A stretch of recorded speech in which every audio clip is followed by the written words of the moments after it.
One of the most difficult things for a spiritual Christian to discern is which inclinations emanate from our spirit and which ones don't. In other words, which delicate feelings are a product of the movement of our spirit, which are from the Lord, and which sensations emanate from within our own being, ourselves, our soul, or worse yet, which feelings or emotions come to us from the outside, from evils. The trickiest inclination or feeling, at least for me and for most Christians, even those who are spiritually minded, is the feeling of compulsion. I'm going to tell you why that is and how to avoid this dangerous trap right now.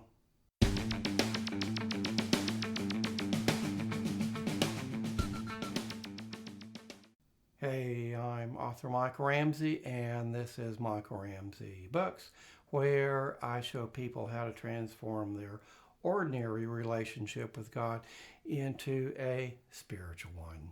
If you haven't already subscribed, be sure to hit the red subscribe button and ring the notification bell now.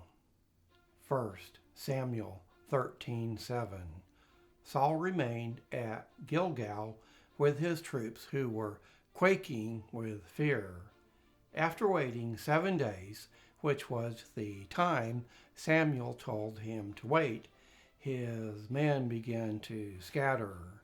Because Samuel had not arrived, Saul said, "Bring me the burnt offering and the fellowship offerings." And he offered up the burnt offerings. And just as he finished, Samuel arrived and said, "What have you done?" Last time I showed you something the Lord showed me. The narrative the masses are fed by the news media is nothing more than a carrot for the weak-minded. This, of course, is no great revelation.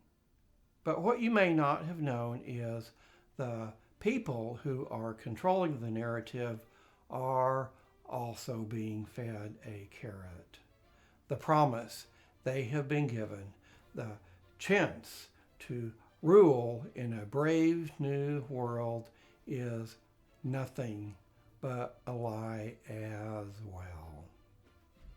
This time, I was going to show you what the ultimate objective by those who are truly in control is, based on two models in the Old Testament that take us back to the time before time.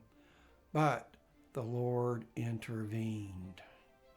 On one hand, I wanted to tell you this amazing thing the Lord showed me. Most people don't know, or they've got it all wrong. But on the other hand, the Lord told me I wasn't going in the direction He had in mind. He said I could still do the video, which I had spent more time on than any other video, but not very many people would see it.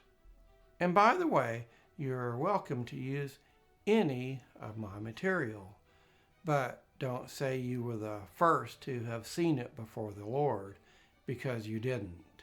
Give credit where credit is due, and the Lord will bless you. Enough said. I was still on the fence for days, torn between the decision to do the video, which was written and ready to go, or to set it aside. After going back to the Lord for a second time and pleading for more wisdom, the Lord gave me the scripture I read at the beginning. It was a passage I read last year in my nightly Bible reading. At the time, it caught the attention of my spirit. I sensed there was something significant about these verses, but at the time, there was no relevance to anything. But you see, the Lord knows our future.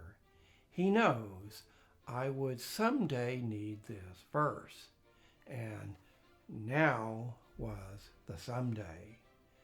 These were the verses that came back to me, his answer to my second plea for wisdom, to a dilemma that was tearing me up.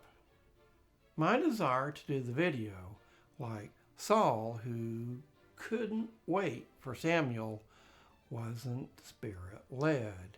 It was a compulsion. A compulsion isn't always an inclination to do something bad. In this case, it was my desire to tell my audience, the people who allow me to help them learn spiritual things, the things the Lord showed me. But it's not the right time, or quite possibly Rumble and BitChute, where I did the first video, because I can't say these things here, isn't the right venue. Or maybe these things aren't meant for mass consumption. Honestly, I don't know the reason why. I just had to trust the Lord on this one. Many Christians, thinking it's the right thing to do out of righteous compulsion, do the wrong thing, unless what you're about to do is spirit-led. It could be the wrong thing. Compulsion and compassion are easily confused. But moreover, compulsion is the product of fear, obligation, and guilt.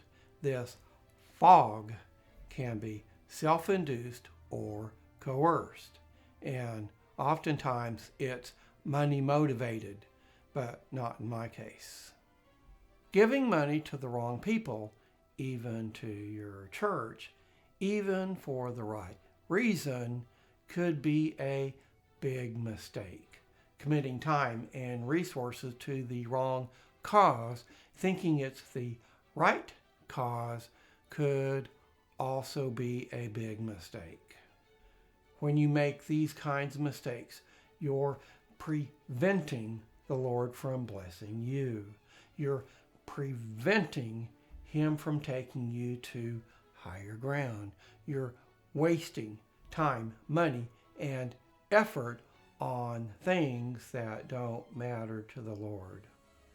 Before giving into a compulsion, no matter who or where it comes from, possibly even your church, seek it out before the Lord.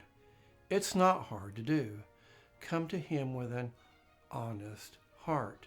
Ask, then wait and watch for His gentle leading.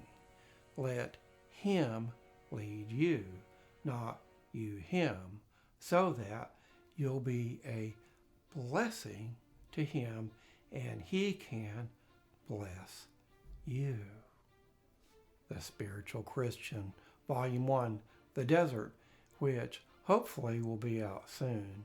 By studying Israel, which I call God's magnifying glass, it's much easier to see God's plan for our lives and understand why certain troubles and unexplainable things happen.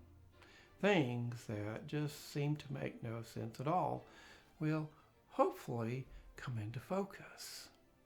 The Exchanged, a Christian-based thriller filled with mystery, suspense, intrigue, and an ending you'll never guess.